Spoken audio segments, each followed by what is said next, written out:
사도신경으로 우리의 신앙 고백하도록 하겠습니다. 나는 전능하신 아버지 하나님 천지의 창조주를 믿습니다. 나는 그의 유일하신 아들 우리 주 예수 그리스도를 믿습니다.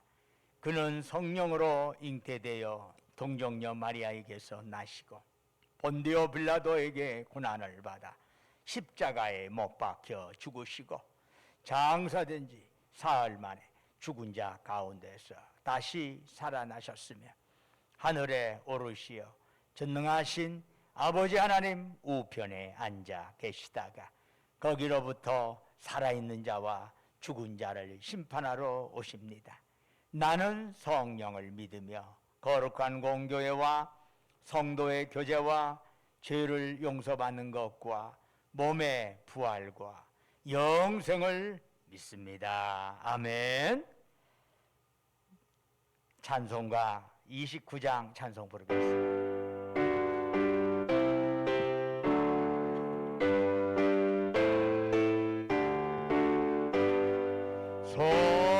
성도여 다 함께 할렐루야 아멘. 주 찬양하여라 할렐루야 아멘. 저 보좌 앞에서 객하시는 애리 다 찬송하여라 할렐루야 아멘. 만문을 열어라 할렐루야 아멘. 온 하늘을 열라 할렐루야 아멘. 인도자 되시며 친구가 되신 주 그 사랑 끝없다 할렐루야 아멘. 그 찬양하여라 할렐루야 아멘. 찬양은 끝없다 할렐루야 아멘. 거룩한 집에서 은총 드리며 늘 찬송 부르자 할렐루야 아멘. 기도하겠습니다. 우리의 사랑이 되시고 우리의 복이 되시는 아버지 하나님, 2022년 저희들에게 허락하시고 또한 신년 특별 새벽 기도회로 주님 앞에 나와 이와 같이 고개 숙이게 하여 주셔서 감사합니다. 아버지 하나님, 2022년을 저희들에게 하나님께서 허락하신 것은 2022년 저희들에게 하나님께서 기회를 주신 것인 줄로 믿습니다. 그 기회로 참으로 하나님 나라의 일꾼으로서의 합당한 모습으로 살아가는 그러한 사명이 또한 있는 줄로 믿습니다. 원하옵건대 2022년이 참으로 그저 시간의 연속으로 머물지 않게 하여 주시옵시고 2022년 우리 주님 제대로 만나는 한 해가 되기를 원합니다. 어두워질수록 캄캄할수록 더욱더 빛이신 주님 붙잡고 나아갈 때 우리의 삶이 주님 때문에 더 밝아지고 주님 때문에 더 소망스러워지고 주님으로 인하여 더욱더 감사할 수 있을 줄로 믿습니다. 아버지 하나님, 어둠 속에 우리 자신을 내맡기지 않게 하여 주시옵시고 주여 사모하는 심령 이 아침에 주 앞에 나와 기도하는 자들에게 주여 성령으로 충만하게 역사하여 주시옵소서. 아버지 하나님, 저들의 간절한 간구가 하늘에 상달되고 응답되어지는 이 새벽이 될 수 있도록 인도하여 주시옵소서. 아버지 하나님, 우리의 심령 주관하시고 영혼이 잘된 같이 범사가 잘되는 귀한 역사가 일어나게 하옵소서. 아버지 하나님, 오늘도 주님 이 시간에 말씀 들을 때 말씀 속에서 주시는 하나님의 음성 듣게 하옵소서. 우리 주 예수 그리스도의 이름으로 간절히 기도드립니다. 아멘. 오늘 우리가 묵상할 하나님 말씀은 사무엘하 6장 12절에서 19절까지의 말씀입니다. 사무엘하 6장 12절부터 19절까지.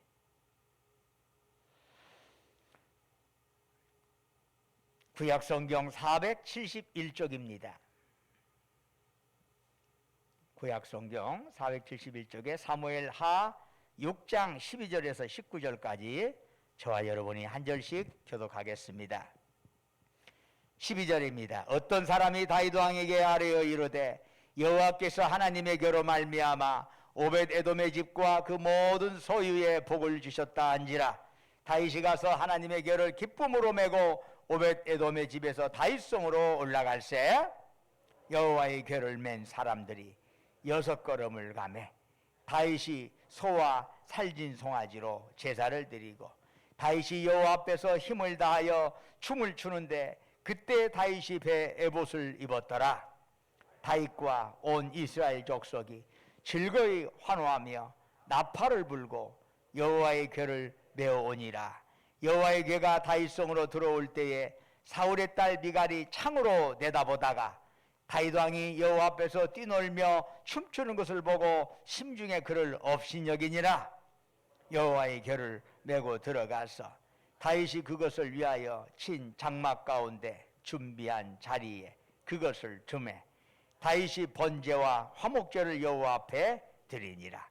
다윗이 번제와 화목제 드리기를 마치고 만군의 여호와의 이름으로 백성에게 축복하고 모든 백성 곧 온 이스라엘 무리에게 남녀를 막론하고 떡 한 개와 고기 한 조각과 건포도 떡 한 덩이씩 나누어 주매 모든 백성이 각기 집으로 돌아가니라. 아멘.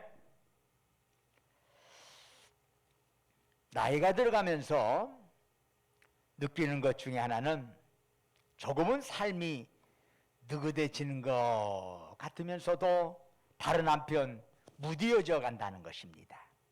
구체적으로 말하면 일상의 소소한 감격과 기쁨을 잃어버린 채 하루하루를 반복적으로 살아갈 수 있는 위험이 항상 있다는 것입니다. 감탄을 못해. 그거 다 알고 있는 거야. 이미 다 본 거야. 그 감탄을 못해. 송정님이라고 하는 작가가 감동의 습관이라는 책에서 이런 말을 합니다. 나의 기대를 넘어서는 일들에 감동하곤 했습니다. 생각하지 못했던 선물, 예상을 뛰어넘는 성과, 뜻밖으로 나를 알아주는 누군가의 마음. 그런데 그런 일들의 반복은 오히려 감동으로부터 나를 멀어지게 만들었습니다. 나이가 들어가고 예전보다 조금 더 많은 것들을 가지게 되면서 그렇게 서서히 감동으로부터 멀어졌습니다. 예전에 나를 감탄케 했던 그 많은 일들이 무료한 일상처럼 스쳐 지나갔습니다. 그렇죠. 중학교 다닐 때 교회 선생님이 떡볶이 한 그릇만 사줘도 그 감사와 감격은 며칠을 갑니다.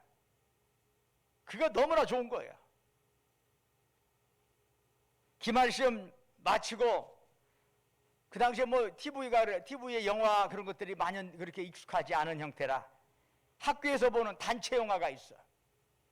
예전에 이제 코리아 극장이라든가 삼랑극장 그런 데 가면 이렇게 그때 20원씩 준다든가 그렇게 얼마씩 주갖고 보는 그 영화 하나씩 보면 그냥 어떻게 좋은가 몰라. 한 번만 보고 갖고는 좀 아까워가지고 한 2번씩 보려는데 막 또 나가라고 그래요. 빨리빨리 이렇게 나가라고 그러는데 한쪽에 숨어서 2번씩 보는 거예요.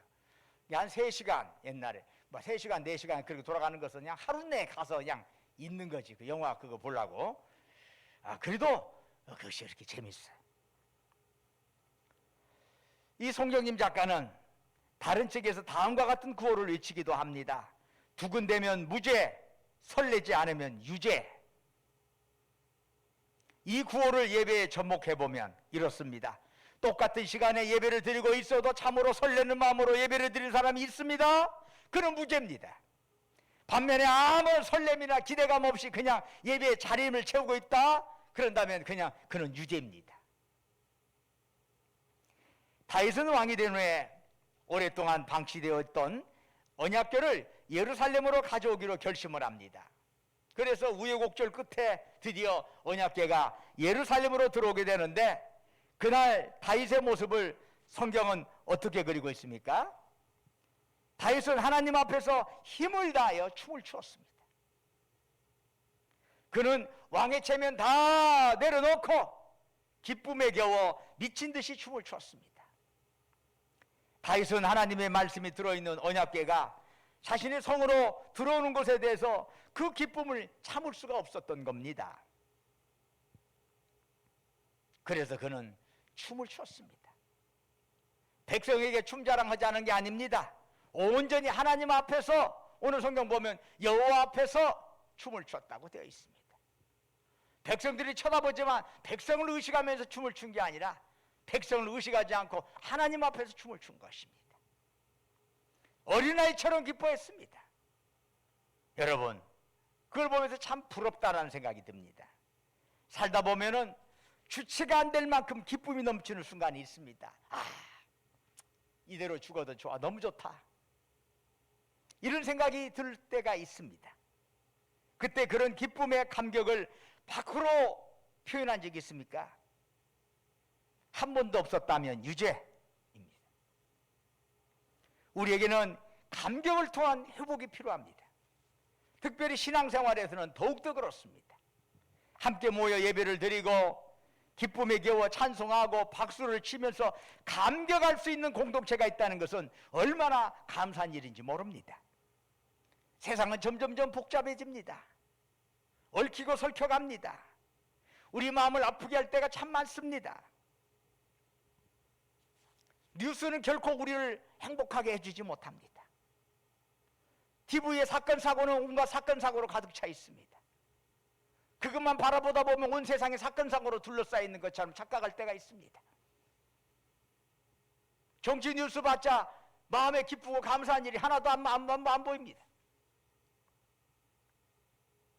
이런 상황에서 어떻게 우리의 심령이 감격으로 회복될 수 있나요?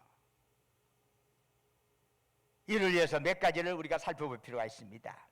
첫째로 예배에서 감탄을 회복하시기를 바랍니다. 언약궤는 하나님의 임재의 상징입니다. 그곳에 하나님이 임재하신다고 약속하셨거든요. 그런데 오랫동안 그것이 변방에 방치되었다가 이제 예루살렘으로 들어오게 된 겁니다. 그러니 다윗이 춤추고 기뻐하는 것은 당연한 것 아니겠습니까? 그런데 잠깐 우리가 숨을 돌리면서 다윗의 아내 미갈에 대해서 살펴볼 필요가 있습니다. 미갈의 반응은 전혀 다르네요. 오늘 본문의 16절을 보니까 뭐라고 되어 있어요? 여호와의 궤가 다윗성으로 들어올 때에 사울의 딸 미갈이 창으로 내다보다가 다윗 왕이 여호와 앞에서 뛰놀며 춤추는 것을 보고 심중에 그를 업신여기니라. 창으로 내다봤다는 얘기는 무슨 얘기예요? 미갈이 지금 언약궤가 들어올 때 그것을 축하하는 모임과는 동떨어져 있다는 것입니다. 구경하고 있어. 자기가 참여하는 게 아니라 구경하고 있는 것이에요. 여러분, 똑같은 예배를 드려도 예배를 구경하는 사람이 있고 예배에 참여하는 사람이 있어요.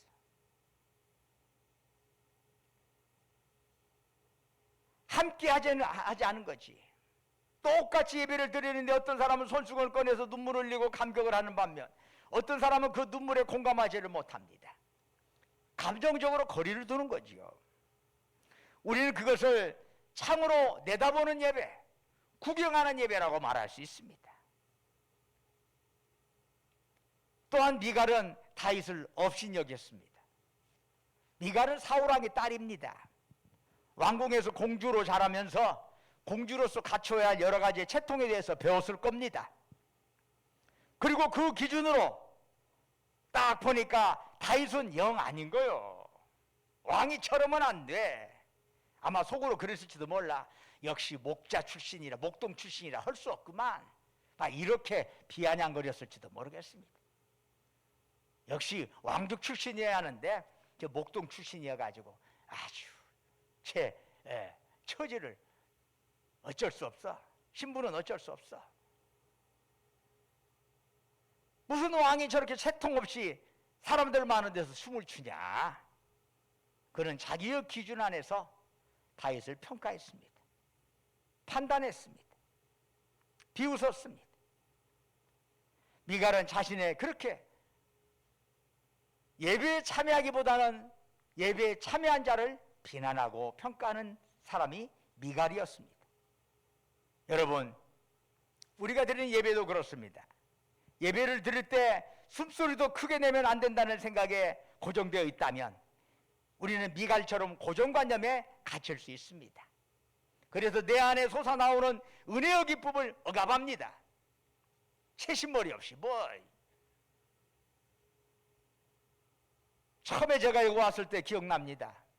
우리 교회가요 박수를 못 치더라고. 찬양을 할 때 손을 들으라 하면 동화배 막다리처럼 들어. 그냥 손을 못 들어. 진짜 그랬어요. 박수를 통성기도로 하시는 분이 있고 소리 내어서 소리 하시는 분이 있어요. 그런데 그런 분들이 소리를 잘 내는데 매우 조심스러워하고 안 내더라고. 그래서 금요기도에 떨어져서 각자 소리를 내도록. 물론 어떤 분들은 소리를 내는 분도 있고 어떤 분은 조용히 묵상하고 싶은 기도도 있어요. 얼마든지 그럴 수 있는 거죠. 각각의 기도의 패턴이 있고 삶에 자기의 답답함이 있는 그 정황에 따라서 기도의 소리를 얼마든지 달라질 수 있어요. 암에 걸려가지고 내일 모레 우리 가족 중에서 시한부 인생이 있다면 하나님께서 모든 거 해주십시오. 조용하게 기도하기가 쉽지 않아요. 하나님 날 좀 살려주시오. 그렇게 부르짖는 게 너무 당연한 것이요. 그래야 또 그게 정상적인 거죠. 어떤 면에서. 그러나 그런 형태에서 저렇게 시끄럽게 기도하는 거 몰라. 기도 방해돼. 이렇게 섣불리 평가하지 마세요. 그만하니까 그렇게 그렇게 외쳐야 할 때가 있어.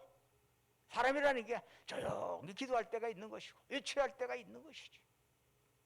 그것을 섣불리 나와 다르다고 평가하지 마시길 바랍니다. 그건 알게 모르게 내가 미갈이 되는 거예요. 여러분, 누가 시켜서가 아니라 그냥 좋아갖고 찬양을 부르다 보면 자기도 모르게 손이 올라갈 때가 있습니다. 어느 순간 그러는 겁니다. 이런 감격으로 여러분 예배드린 적이 몇 번이나 있었습니까? 다시 한번 예배의 감격 회복하시기를 주의 이름으로 축원합니다. 둘째로 우리에게 주신 일상에 대해서 감탄해야 합니다. 일상에 대해서. 저는 등산을 좋아합니다. 혼자 여유를 가지고 걷다 보면은 나무 한 그루, 풀 하나, 이름 모를 꽃 한 송이에도 감격할 때가 있습니다. 혼자 가면 유익은 내가 머무르고 싶을 때 마음대로 오랫동안 시간에 앉아 있는 것입니다. 걸어갈 때 막 걸어가고 그냥 좋은 거 있으면 그냥 거기에 푹 주저앉아가지고 가만히 쳐다볼 때가 있습니다. 무심코 지나가면 보이지 않지만 천천히 가까이 가서 보면 참으로 가슴이 뛸 정도로 아름다움을 느낄 때가 있습니다. 우리는 이런 감탄을 일상에서 회복해야 하는 것입니다. 자연뿐만 아니라 나 자신에 대해서도 감탄할 수 있어야 합니다. 시편 139편 14절을 보면은 내가 주께 감사하오면 나를 지으심이 심히 기묘하심이라 그랬어. 하나님이 나를 이렇게 지어준 것이 너무나 기묘한 거예요. 이 사람이 뭐 대성공을 해가지고 세상 사람들의 모든 사람의 우러러보는 그런 박수 받는 자리에 앉았기 때문에 그런 소리 하는 게 아니랍니다. 조용히 모든 거 내려놓을 때 하나님이 나를 지금까지 살게 해주신 것, 하나님이 내가 하나님 자녀가 된 것, 내가 지금까지 숨쉬며 살아가는 것이 너무나 신기한 거예요. 어제 살아났으니 오늘 살아난 법 없는 거예요. 오늘 살았으니 내일 살아난 법 없는 거예요. 못생기면 못생긴 대로, 잘생기면 잘생긴 대로, 키가 크면 키 큰 대로, 키가 작으면 키 작은 대로 하나님의 지으심이 참으로 오묘하다라고 하는 거죠. 그래서 은혜를 받고 나면 나 자신에게 감탄할 일이 많아져요.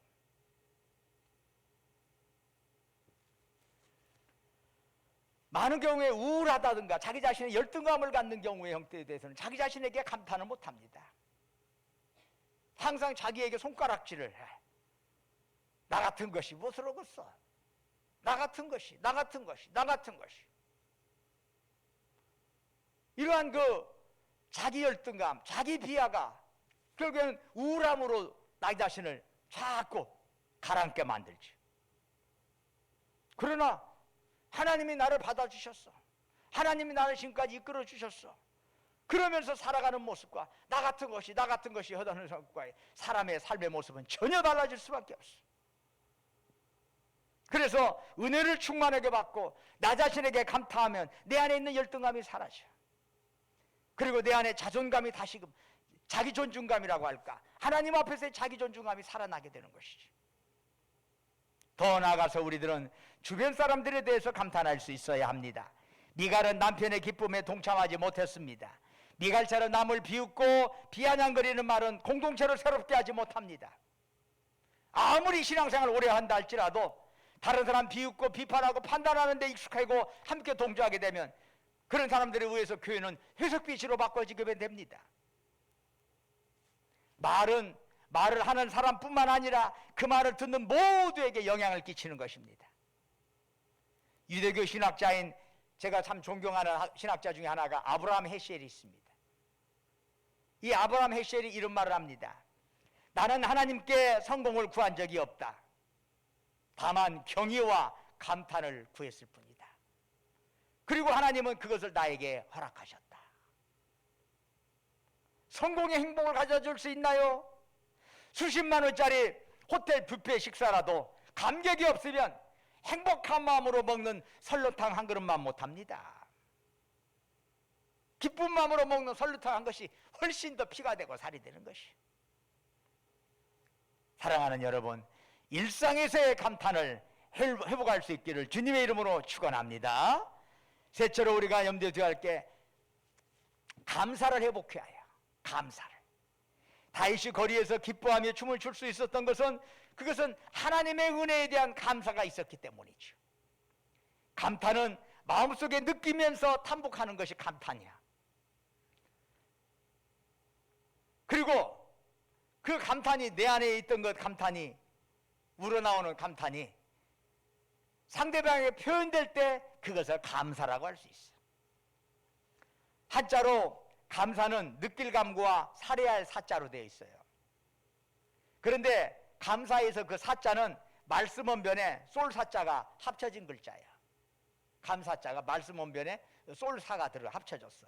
즉 속으로만 느끼는 것은 감사가 아니야. 속의 것을 말로 쏠 때 비로소 감사가 된다는 것이. 감사를 느끼지만 표현하지 않는 것은 선물을 표정해 놓고 남에게 주지 않는 것과 똑같은 것입니다.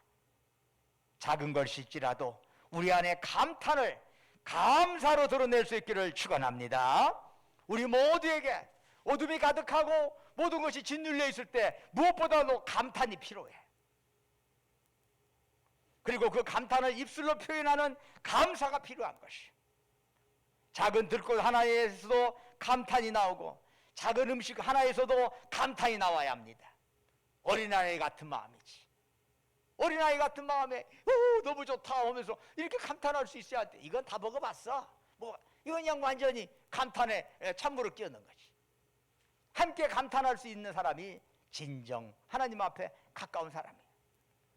그래서 감탄과 감사가 예배에서 회복되기를 축원합니다. 십자가의 은혜에 감사하고 우리 모두가 감탄과 감사의 사람으로 변화되기를 주의 이름으로 축원합니다. 기도하겠습니다. 아버지 하나님, 한 번 왔다 가는 인생입니다.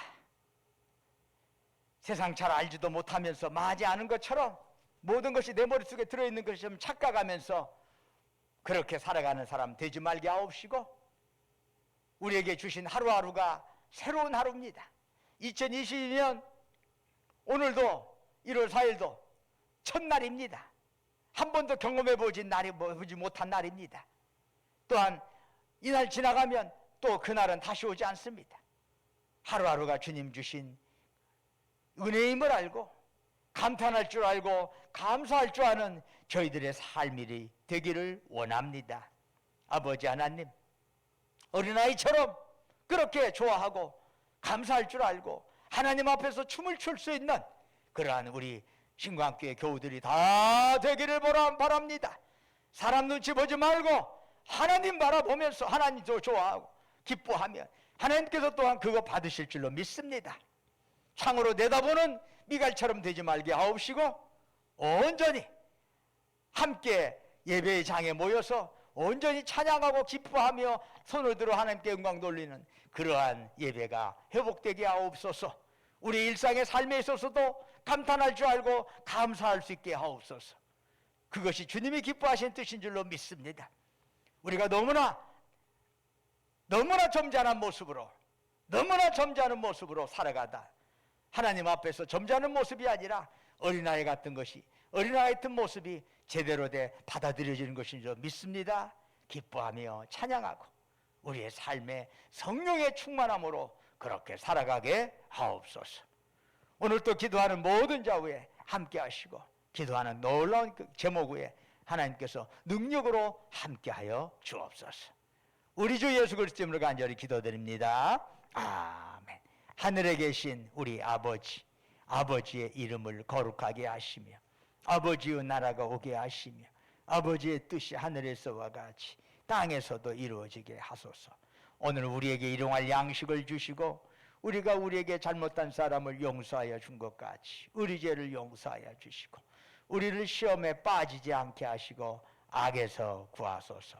나라와 권능과 영광이 영원히 아버지의 것입니다. 아멘. 할렐루야. 오늘 말씀 가슴에 새기면서 내 안에 다른 사람 눈 쳐다보면서 감탄하지 못할 때 있나요? 감탄을 표현하는 감사하지 못할 때가 있나요? 이 시간 주여 한번 크게 부르짖으면서 우리 자신을 되돌아보고 감탄하고 감사할 수 있는 능력 주시라고 함께 부르짖겠습니다. 주여 할렐루야 할렐루야 할렐루야. 우리의 삶 속에 주의 영이 항상 살아 움직이기를 원합니다. 역동적으로 살아 움직이기를 원합니다. 누가 뭐래도 나를 위해 생명 주시고 내 생명을 주관하시는 주님이 있습니다. 우리가 어째 오직 주님 바라보면서 그 앞에서 어린아이처럼 찬양하는 저희들 되기를 원합니다. 감사하게 하시고 감탄하게 하시고